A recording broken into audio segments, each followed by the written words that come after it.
man. So Sherri, man, you dropped my song, man. Hey, you know my song, No Surgeon? Like, we're going into that song. Like, you have a specific person you wrote that for? Yes or no? That's what the streets want to know. uh,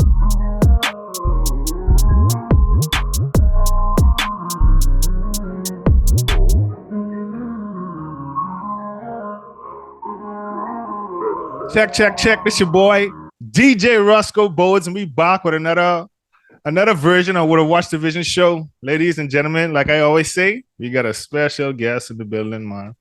I saw this young man. I've been tapped in with him since 2016, and he ain't even know it. I had my cousin Robin.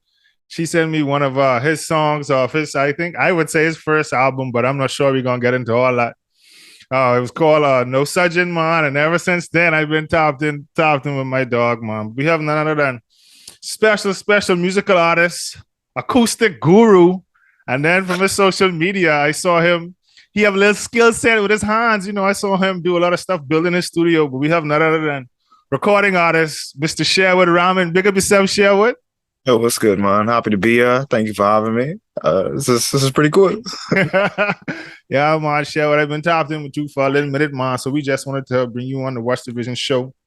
So we like to ask, first of all, man, all our guests, like, where you from? Like, where your family from? I see you have the last name Rahming. So I just want to know, like, where you from and your family from? I'm from Nassau. My dad, Nassau. His granddad, I think is Cat Island. And my Grammy on my mommy them side is like Exuma and stuff. So there's a mix of mommy them people's from Exuma, my daddy them people's, I guess, from Cat Island, and a mix of Nassau. Yeah, that's how this be, right? Like, like you just don't even know where you're from. You're just from Nassau, because everyone from Nassau, you know? You ever touch one of them islands, though, like Cat Island, to see the farm or anything like that? No, but I feel like I have this low-key drawing to go and live in Cat Island. I need to get some property and then just go off grid and live there. You gotta tap in before you go there, man. You can't just go, because it may not be what you think it is, bro. So long as it's from all of the, I guess, city stuff, I think I'll be okay. That's real, though. I don't like the city life too much as well, so I feel like. But now you say you're from Nassau, man. So like, what like primary school you going to? I've been to Charles W. Sanders. BBC, basically, like my whole life. Like, oh, really? From I guess kindergarten. Kindergarten straight up to grade 12. Really, bro? You been to one school? Like, how was that, like, going to one school? Like, did you have the same, I guess, core friend set then from like primary school straight out, or like how that is? A couple of the bredrens that was there in kindergarten and stuff, they still the bredrens now. A couple of new bredrens here and there, and gals and stuff too. But for the most part, a couple of the same friends still around, and you still see people here and there too that you know was in primary school. Yeah. That's crazy. You're the first guest from BBC on the show, dog. So congrats to that, man. So I know now you're going to BBC. Now you hit grade 12. Now you know the people just be like, "All right, Sherwood, what's the plan?" You know, man. So coming out of grade 12, like, what was Sherwood trying to do? But I was trying to figure out how to not work with my old man, because he was being annoying. Hold on, what your old man do? He's do construction. I've been working with him like all my life. So you was doing that stuff like that. Kid. You know what I mean? So like fresh out of high school, I was doing that. I was working with him. I applied for COB, but I take like that first semester off instead of going straight in. I said, like, let me give me a couple months to figure out some money and stuff. And I ended up going in spring. That was 2012. So I was working, got tired of working with him. Because again, you try to make it do it, yeah. But his thing was always like, either you do school or you work, and it was always like whatever for me. I could do both anyway. So after I got tired of working, I ended up getting a job at the gas station, which was trash. Hold on. You can't read past that. Which gas station this is? You gotta find out. I was working at Shell on Wolf Road and Marathon by the roundabout. Oh, by the roundabout, and they have the NIB like up the road, the Wolf Road NIB. Yeah, but not the one by Scotia. Okay, yeah. Oh man, that's a busy one then. That means you had people coming in and out 24/7. It's so annoying. Like, that sent me into a little mini depression. That was like my first major I don't know what life is, but this ain't Bro, it. trust me, I had that same thing when I go on. I was in college, bro, and I was working a super value as a what do people call the grocery boys when you're the price boys? Oh Yeah, no. Yeah, the shelf boy, I was doing that, boys, and that sent me a little mini depression too, bro. So I feel like yeah, man. But finish talking about the journey. So you wasn't working with pops and you work at a gas station. So I know. What were you doing after that? Like what you was trying to do? I gone from working with old man, gas station, then I did a lumber yard for a couple months, Wong's Home Center on Gladstone Road. I got fired from there. The job I got fired from. And I got fired for like the pettiest, not the pettiest one, Tell the just story, man. Run the story. Why you get fired? fired petty, right? So they had like the golf carts to help you get things around the yard. It's a big lumber yard. It had a metal frame on it. I ride the golf cart and I reverse it into one of the big trailers, right? And I bend the frame on it. Bent it. Oh Lord. I was like, mother sick, right? I bend the frame. Let me see if any of these brethren can help me try to fix it. So I asked one of the brethren to help me try like counter bend it, like bend it back in place. And I didn't tell them that, hey, I caused company problem. I was like, wait, all kind of stuff is happening on the regular. It ain't gotta be me to out myself. Like all that people doing foolishness. So why gotta be me? And I feel like it must was a week gone past. Niggas is like, yeah, so we saw you on the camera. Oh man, that's light vibe. That's a light vibe. Oh, yeah, small things. I was outside of that too. But then I gone from that and I worked at a water testing lab because I was doing UB the same time, like biochemistry degree. Biochem, you was doing all this while you was like switching to jobs and stuff. Yeah, but yeah, That's hard though. That's hard. It's gay. Salute yeah, to you. I guess. Thank you, bro. But yeah, I ended up working at a water testing lab for a little bit, like a couple of summers here and there, because it was finally something that was like more in alignment with my degree program. I was like, cool, this makes sense. Like I feel like I'm progressing in life. But at the same time, doing that plus school then kind of made me realize, well, not even before that, because I was dabbling into music, like somewhere between that 2012 area. And then This is when you just start school and working too. right. So like light dabbling, you get off from work or you get off from school, and you might try and make a beat or something. I was doing that and I really like was getting obsessed with it. So that obsession over a couple of years really grew. And by 2015, I was in my parasitology class at UB, and I was like, boy, this class in it right now. You had the realization, like, boy, what are you doing with my life, dog? Like, this ain't what I trying to do. Bingo. So I legit, after that class was over, I gone straight to the office, the student admin office or whatever, and I dropped the class. And it was like, hey, you dropped the class, you could lose your scholarship. I was like, yes, I know. Hold on, man. So go into that. So go into that thinking and that mindset. You know what I mean? Because like you say, like your old man tell you, but you gotta either have a job or go to school. And yeah, you have to, but like the mindset of just people around you, like going to them, like, boy, I going to school to do biochem, but I ain't trying to do this no more. But I like, but just drop this and just mental health, I would say, and trying to do your own thing. Like, how is that? Like, just the people around you and everything, like making a decision, like go into your mental thinking and all that. Yeah, I try my best to make calculated, stable decisions.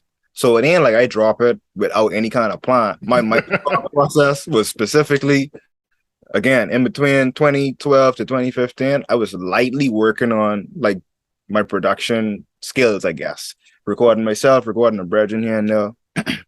And then I feel like at some point in time, it hit me like, boy, I could record for people. I could have people come here in my house on my computer or whatever, and I could record them. How much I could charge, I don't know, but I could do that. Like, I have a skill.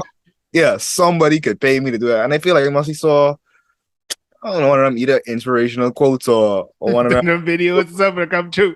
There's like, it's always somebody that'll pay you to do something that you could do better than them. You just have to be a little better than them, and somebody won't pay you for it. So something like that really like sparked my brain. It was like, but you could record somebody, even if you start off recording people for like dirt cheap, you could do that and then bill on that.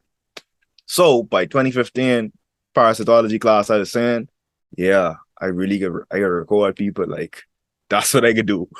And I was kind of like saving money bit by bit while I was in COB to try like get small pieces of equipment, computers and little cheap mics and stuff like that. Hey, they expensive, so I already know. You know Yeah. what I mean? So when I had that class and that the day, it was just like, yeah, I can record people. This could be my last. I first off, I ain't doing this class. I cannot pass this class if I You like try. this too much. It is wait, parasitology was a whole new language. And on top of that, my brain wouldn't stop thinking about music. So it was distracting. So I dropped that and I was like, hey, just finish this semester. This could be my last semester. I ain't watching nothing.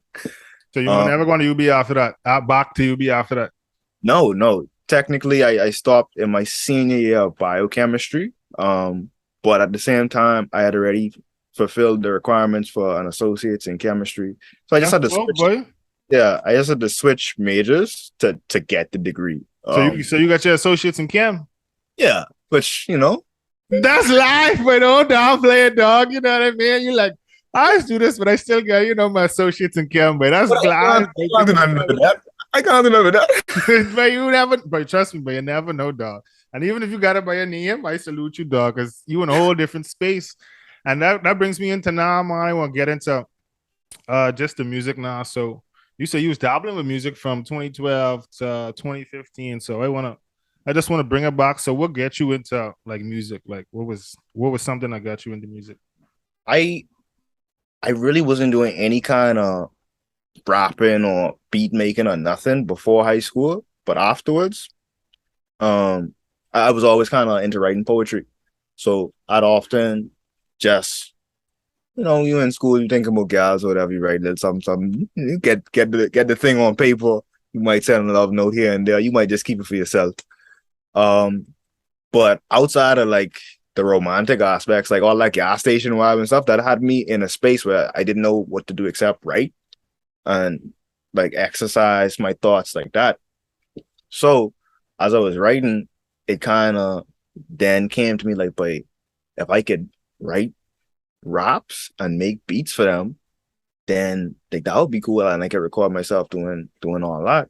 So getting in production was really like saying, I ain't trying to buy beats. I ain't got no money for it.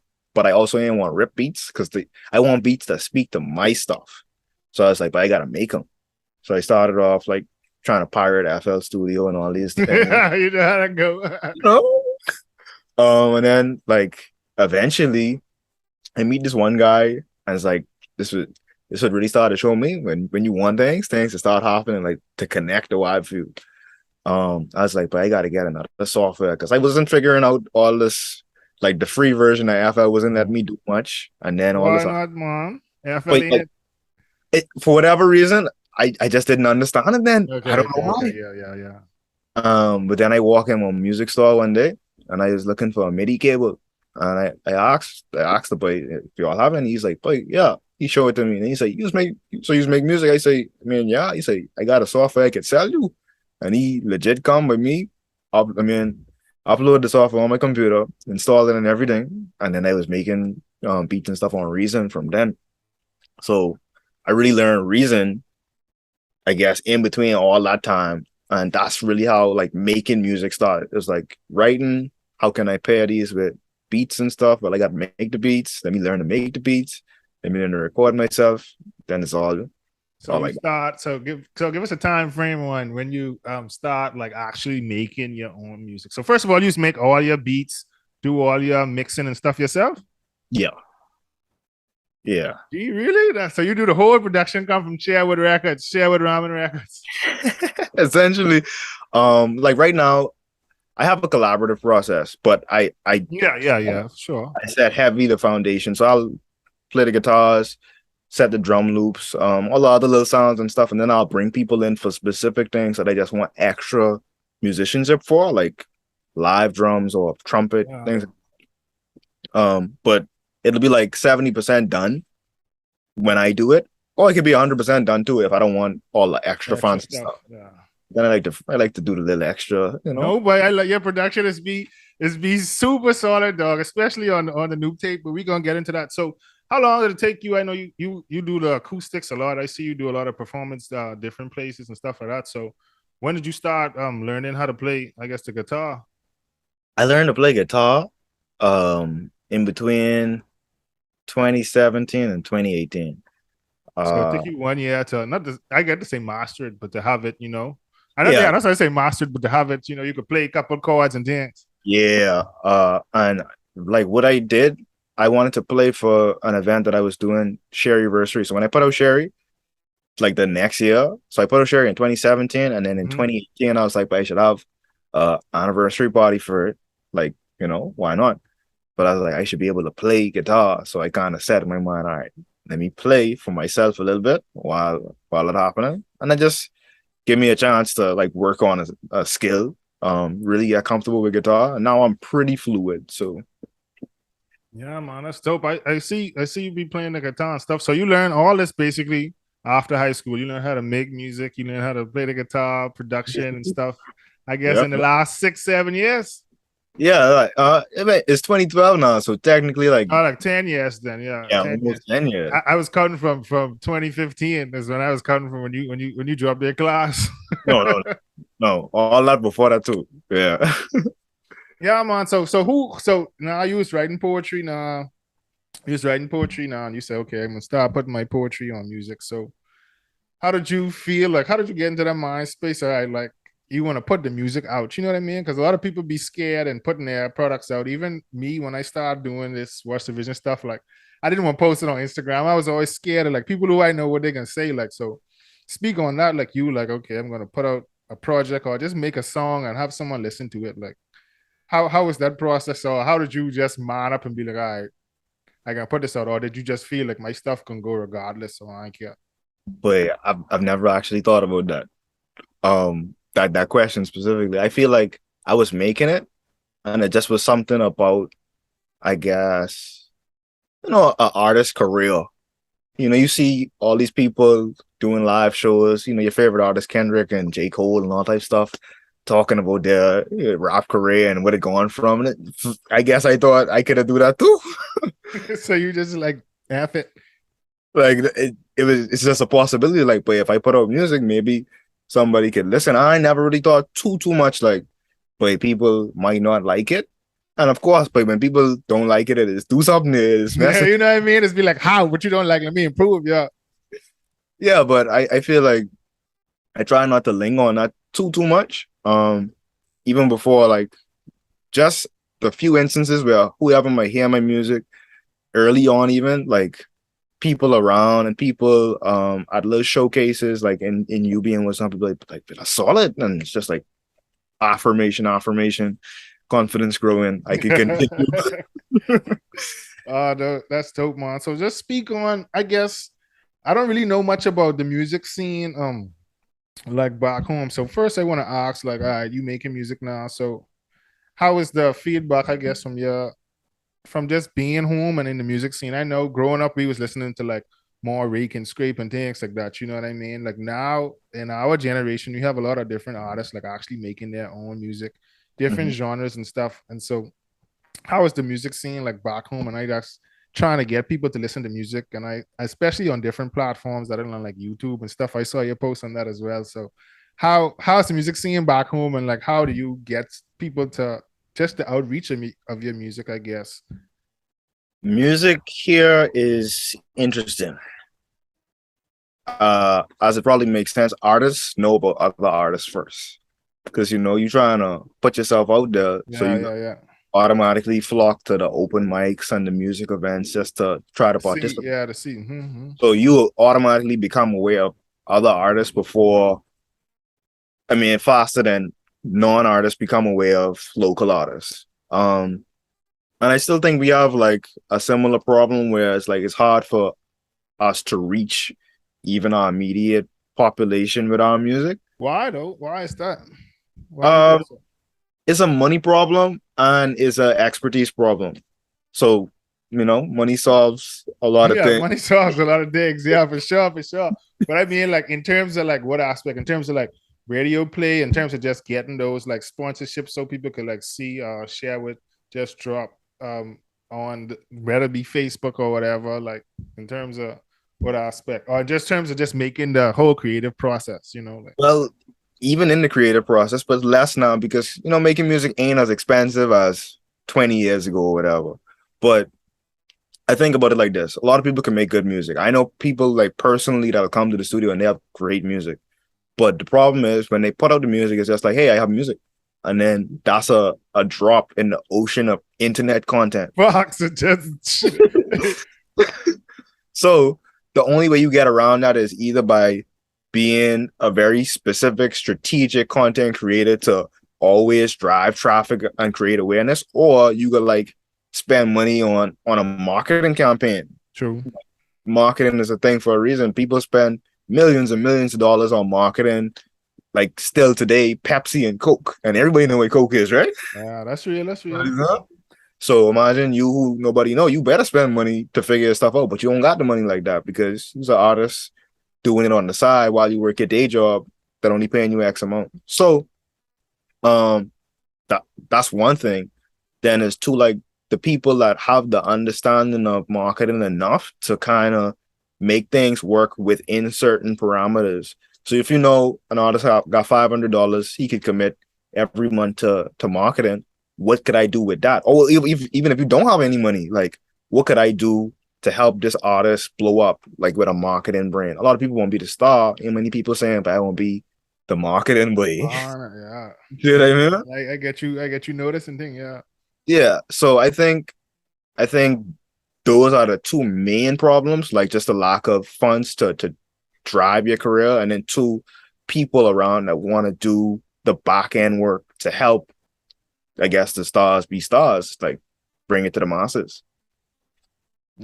So how I see you do a lot of I be following you a lot on like Instagram and stuff. So I see you trying to change that, man. So that's dope for you. You know what I mean?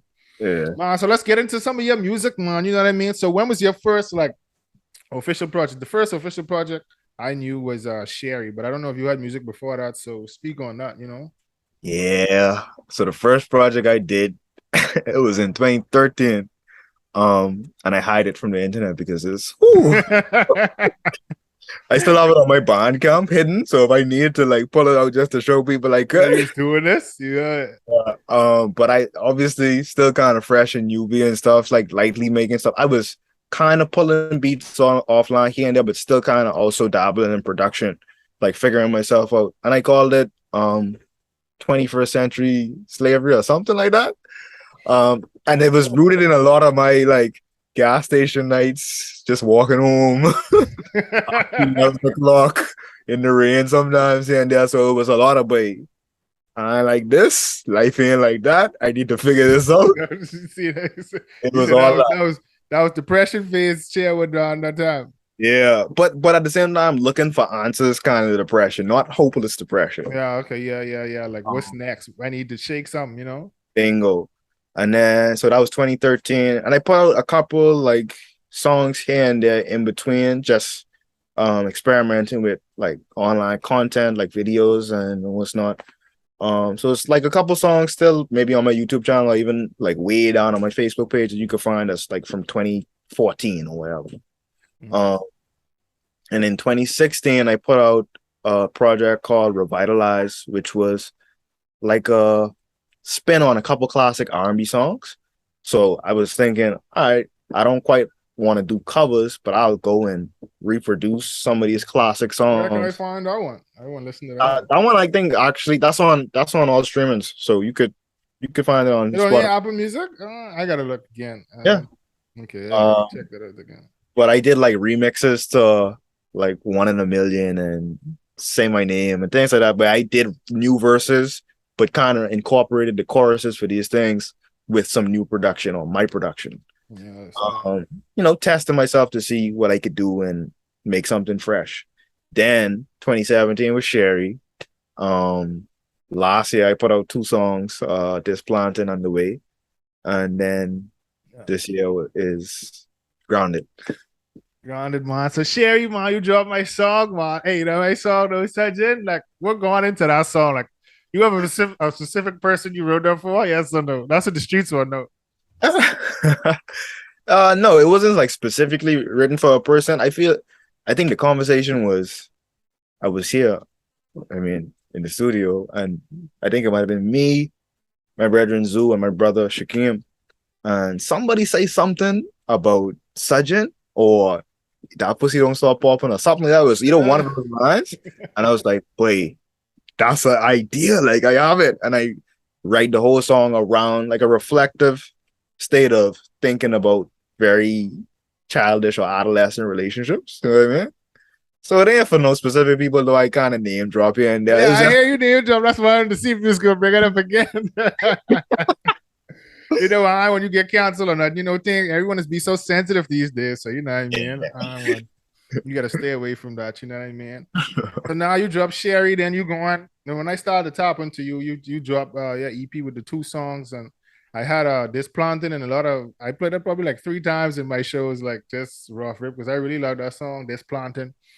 I thought that was gonna go crazy, you know what I mean? Like I was sending that to all my boys, like, but it's the new wave song, you know what I mean? Like I still think it got potential. I just need to work it some more. Like that to me, objectively, that's a great song. that's Like a great song, bro. I ain't even trying to hype you up. Like that's the song right there. that's a great song. And I say I don't usually talk myself, but that's a great song. When I listen to it back, it's like, but I know how I write that.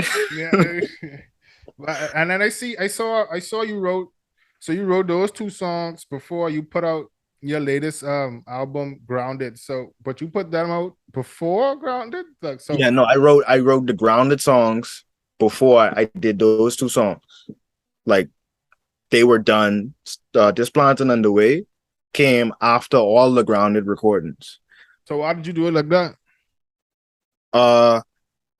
Because I like to put out projects like albums with the most intention that I can. Like I like to create this feeling like this is an event, so it needs to be like emotionally connecting to people. Blah blah blah blah blah. And I wanted to put it out in 2020, grounded, but then pandemic happened and it just made me Okay, yeah, that's true. switch up how I wanted to do things. But then fast forward like 20, but still in 2020, I was still making music, you know. And I already had all of this energy coming out of grounded. And it's like, but what if I write an idea like this or a thing like that? Like the way actually was more like a draft song that I have somewhere sitting in my folder where it's kind of like down tempo R&B almost. And I just was like, but I should repurpose this into this, you know, rounded theme type songs. And then the same thing with this plant, and it was like, fresh idea. Let me play with this kind of Caribbean swing.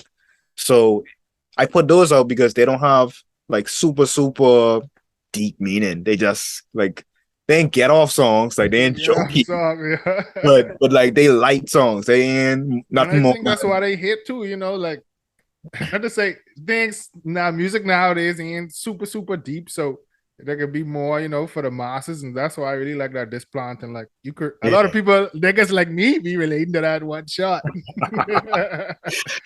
Yeah, so Yeah, look.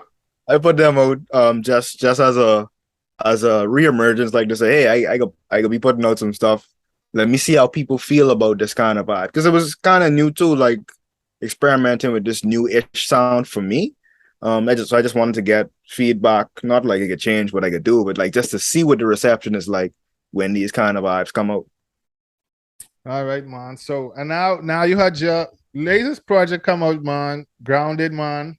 And I honestly listened to this a few times. You know what I mean? You know, after first listen, you got to listen to it again. Now I can tell you my so I can tell you my favorite 3 songs off it, and then tell me from your feedback if that's what you've been hearing or if this a different 3. You ready? Right. Yeah. So this ain't in no order. I'm gonna have to sit down and give you the order, but these the top 3. So 1. No, you ain't ready to love with this. That's a big one. Then 2. The second one is Be Blessed. That one is nasty. But my favorite one, what I can relate to the most, is it's more about me, less about you. Because I can relate to that one, you know, more personally, you know what I mean? So those three are my favorite, you know, from your new project. But tell me what you think about those 3 and then just the feedback you've been getting from your album. But I mean, this I honestly like this album a lot. Like it's sitting with me good. Had it from 2019-ish and it's still sitting with me. So I absolutely attached to More About Me. That's one of the earlier songs that I wrote on this project.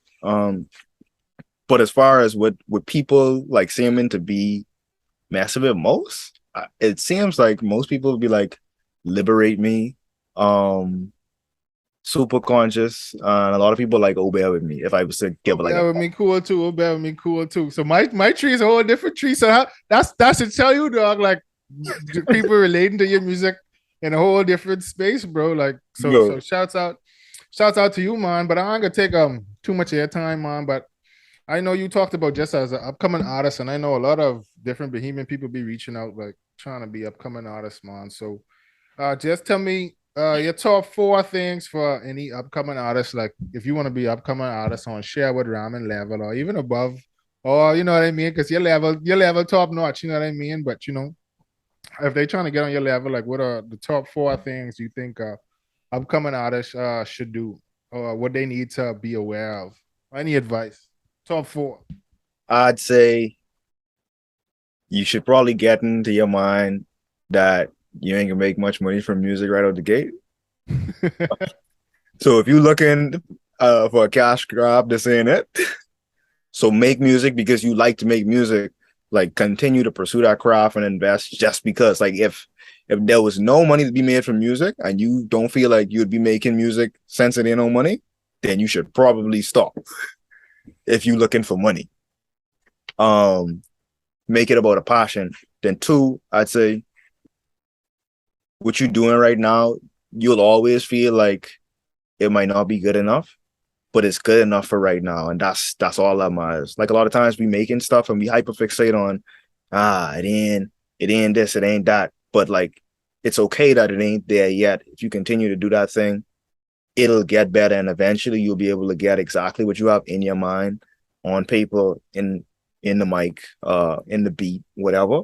So just take your time, like have patience with yourself, give yourself some grace and allow yourself to be in that moment, making the best that you can make, and don't be too distraught just because it ain't, I guess, what you think it need to be. So that's two. Three, I'd say, like, don't underestimate repetition. So like, write often, make beats often, just for no reason, even as an exercise. Like I remember when there was a mini documentary with J. Cole, and he was talking about how he just was writing every day just to improve his writing. And just like, it's true. If you want to be a better songwriter, the best thing you could do is wake up any day and probably write for a bit. It don't got to be good stuff. It could just be writing for writing's sake. And eventually, when you want to write songs, you'll effortlessly write good stuff because you've practiced. People think it's about inspiration, but oftentimes it's about the habit and practicing. And this is me even talking to myself because I should That's probably good to hear. That's good to hear. you know what I mean? Like I should probably be practicing guitar more or making beats more. So when I sit down and make beats, I don't gotta feel like, damn, this trash. Because it still is happening. It ain't like it can never not happen. And last, I'd say a lot of the things that we be going through, other people be going through too. So when it comes to putting out that music, like you'll be surprised who your music could touch in a positive way. That's just on some relatability stuff. Cause I might say, hey, man, I self-conscious about putting out this music. But when I do put it out and somebody say, wait, I was thinking this exact same thing, or this helped me to think about it differently, then it really shows you like the value of sharing your art. It's more than just, oh, you make music, songs sound good. Sometimes you connecting with people and opening people's minds to different things. Hey, that's a good one. I want a couple spin off questions on that, but I ain't got enough time. But that's a good answer, bro. I got two more questions for you. These more quick hitters, and so where can we find first? Describe your music. So Sherwood Rahming music, because I want to make like a clip of this and put it out. So describe the music that Sherwood Rahming makes. Right now, the music that I'm making is a sexy and smooth blend of Caribbean music, R&B, and like some African stuff here and there. You know, right?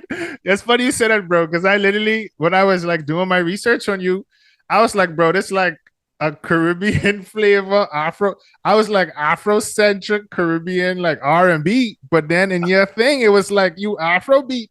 And I was like, yeah, but I know Apple Music try to put you in the category. So Yeah, that's why I wanted to ask you that. yeah, that's what I call it because it's mixing heavy influence from Caribbean rhythms. So you might have like some of the rake and scrape type rhythms, some of the soca or calypso type rhythms, but it's getting like R&B chord flavors, and sometimes it's using African style percussions and rhythms there too, along with sing-songy vocals, a little bit of You rap. have a lot of the patois and stuff inside your writing, and I appreciate that because it is make me feel like like the production is like world class, but I still get that down at home feel. You know what I mean?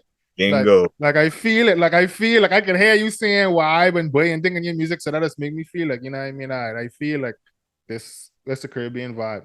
There you And go. then last question, man. So just plug yourself, man. I see you do a lot of different shows. I don't know if you have any shows coming up. Plug that. Where could we find all of your music videos, upcoming stuff, man? So just plug all your social media. Plug anywhere we could find you right now. Yeah, so you can find me on Facebook, Instagram. I need to figure out my TikTok, but Sherwood Rahming on everything. SherwoodRahming. You can find me on all the streaming platforms: Apple Music, Spotify, Tidal, Deezer, YouTube Music, so on and so forth. I ain't got no shows coming up right now, but I do need to be planning. So I think next year is really gonna be like show time, where I could be intentional about planning some shows. So I'll get updates. And outside of that, yeah, I mean, reach out. I always down to have conversation and stuff. So yeah. Can people reach out to you if you have people who want to record, need production on their music, any such forth? Can they reach out to you for that? Yeah, same way. Like if you reach out to me on Instagram and you want to do some production stuff, we got you. Me and the bredrens, we could put something together. I actually love to do custom production for people. It's something that is very underrated. People like to get beats online a lot, but I feel like that custom production is taking albums and stuff to the next level. So if you're looking to like make songs, like I got you. If you're looking to record, come to the studio. You can follow my studio page, Home Studios, HOOM Studios. Even if you're looking to get into some martial arts and self-defense, we teach in Muay Thai. See you there too. Yeah, me and my business partner and personal trainer Giovanni. So you could follow him on Instagram, MoFire MMA, and then our Instagram page for the gym is MAMA Studio 242. Hey, big up yourself, man. Big up yourself, man. Martial artists and all. That's super dope, man.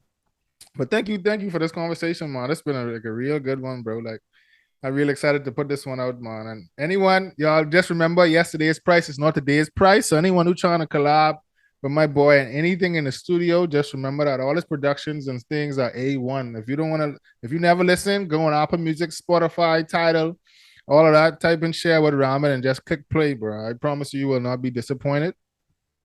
But anyway, man, thank you so much, bro. Sherwood. This has been a wrap. This is your boy, DJ Roscoe. My boy, Sherwood Rahming, West Division Show, Season 5. Yee!